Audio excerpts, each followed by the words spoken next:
Menteri Keuangan Purbaya ini yang sudah mulai bergerak cepat untuk memperbaiki kondisi ekonomi ini, itu bisa mendapatkan pas.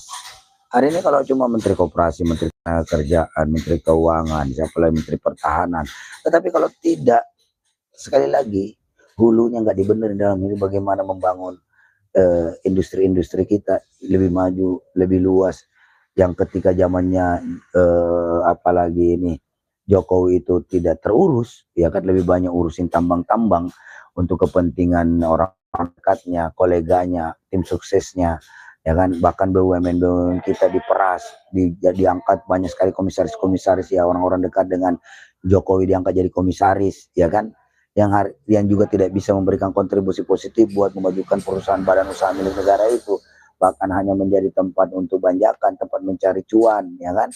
Masa perusahaan rugi pimpinannya, dirutnya, komisarisnya tetap dapat bonus, ini kan ngawur, kurang ajar, ya kan. Kalau ada kerugian negara disuruh tombok. Nah, kalau negara yang nombok itu berdasarkan dari pajak-pajak kita.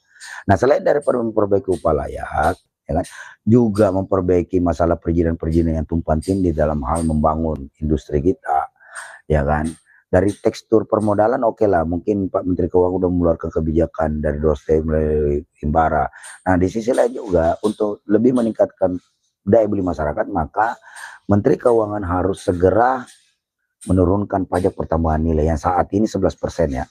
Saat dulu mau dinaikin jadi 12% oleh Sri Mulyani, tapi dibatalkan oleh Prabowo jadi 11%. Nah, maksudnya saat ini untuk lebih mendongkrak maka turunkan menjadi 8%. Seperti di Vietnam, di Thailand, di Malaysia itu PPN-nya diturunkan agar masyarakat, kalau daya beli masyarakat lagi berjalan itu, nah, terjadi siklus perputaran ekonomi yang begitu cepat. Ini yang kita harapkan gitu loh. Dan persoalan-persoalan masalah, nah, kemudian menjaga stabilitas harga kebutuhan bahan pokok, ya kan, dan makan bergizi gratis, saya pikir juga ya adalah program yang bagus, ya kan. Namun memang banyak yang apalagi ini banyak yang harus diperbaiki, karena tidak bisa juga karena hanya misalnya 0,0007% orang misalnya keracunan, nah, lantas pemerintah abai, tidak juga. Tapi itu yang harus dievaluasi, karena jangan kayak satu orang nyawa itu amat bernilai, kan kata Allah Subhanahu Wa Taala, membunuh satu orang itu dengan tanpa alasan jelas itu sama dengan membunuh seluruh manusia di muka bumi ini. Jadi dalam konteks Jumatan ini sebagai langkah kita sebagai khairun nas anfa'uhum linnas, dalam rangka menjadi manusia, sebaik-baik manusia adalah manusia yang baik bagi orang lain, ya, kita dorong minta Prabowo untuk memperbaiki upah buruh, ya kan, kehidupan buruh, daya beli buruh, kemudian juga status hubungan kerjanya harus jelas, tidak boleh lagi ada kayak outsourcing, sistem kerja kontrak yang berkepanjangan, ya kan, karena jurisprudensinya itu banyak perusahaan-perusahaan yang memproduksi brand-brand asing hanya memperkenalkan 3 bulan masa kerja, setelah itu diangkat karyawan tetap, dan itu tidak ada masalah. Bahkan undang-undang Omnibus Law pun berlaku, itu tidak ada masalah, karena itu perusahaan-perusahaan sepatu banyak yang hanya mengenal masa percobaan 3 bulan, udah diangkat jadi karyawan tetap. Nah, kemudian juga diberantas mafia-mafia penyalur tenaga kerja ini yang suka masuk kerja bayar 4 juta, 5 juta, bahkan ada sampai 30 juta. Ya kan, dia bayar. Untuk apa ini, republik apa? Kok cari orang cari kerja karena nggak punya uang.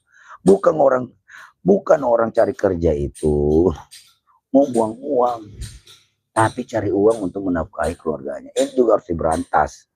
Ya, saya pikir juga izin-izin terkait masa yayasan itu harus dicabut aja lah.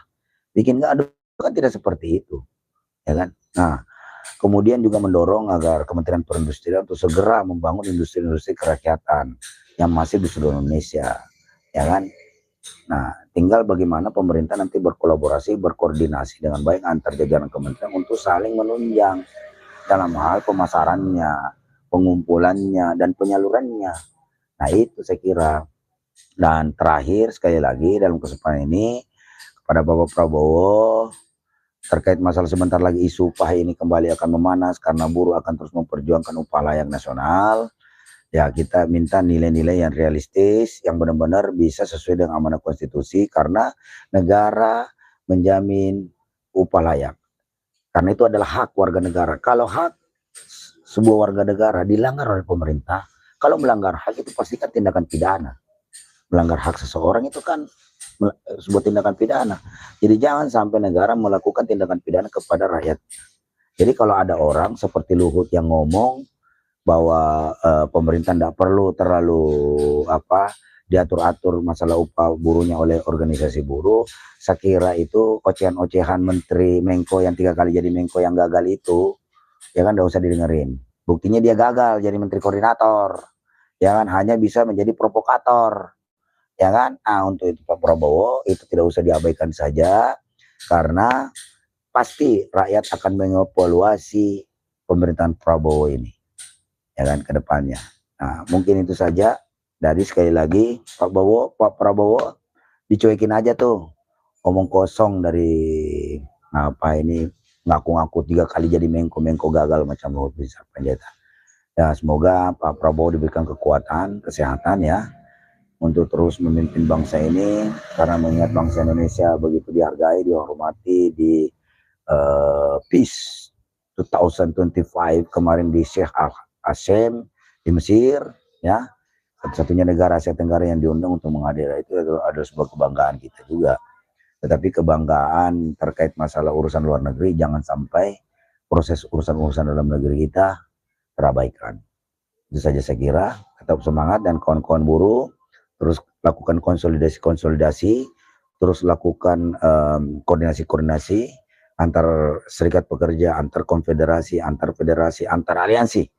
Nah, nanti kita akan mengawal kenaikan upah tahun 2026 ini. Semoga upah 2026 ini menjadi upah layak bagi kita semua. Demikian, terima kasih. Assalamualaikum warahmatullahi wabarakatuh.